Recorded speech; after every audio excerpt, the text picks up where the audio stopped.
who were wealthy. And they tried to restrict them. Why did they do that? They did that so that they can identify the class that they were in. But the enemy confused your class.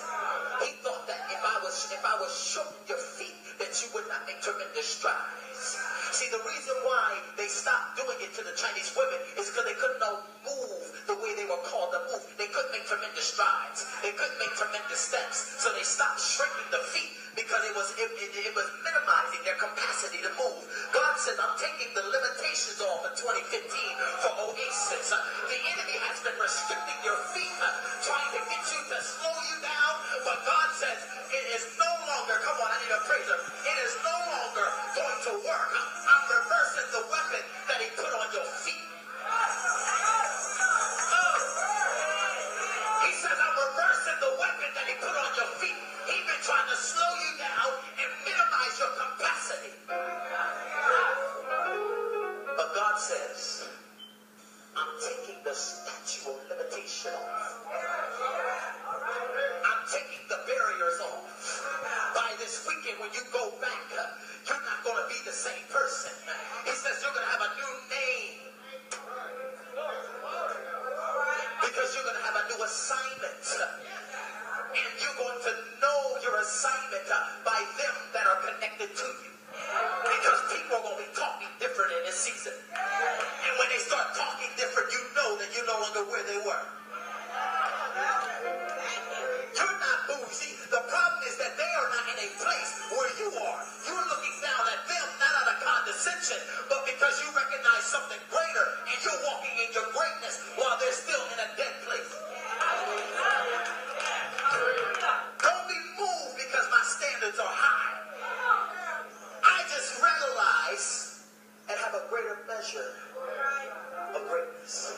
If I was to subtitle this, there's a two-part to this. I will call it the pecking order. And I want to translate transpilate. He says, your feet are, I'm removing the limitation. I'm removing the labels. I'm removing the restrictions. But he said, now I'm going to cause you. I said last night how you're giving birth. He said, now I'm going to cause you to peck your way out of the place that he's limited you in. When a chick, I'm not talking about women. Talk about that chicken, actual chicken. They're chick before they're chicken. That's the name change. When a chick is in a place at the right time in the egg, she pecks house of a place. But the place that she was in was necessary for a certain time. Come on, hear me now. Come on.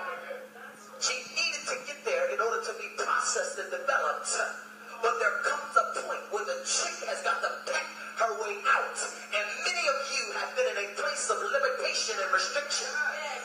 But God told me you're about to peck your way out today. You're not celebrating.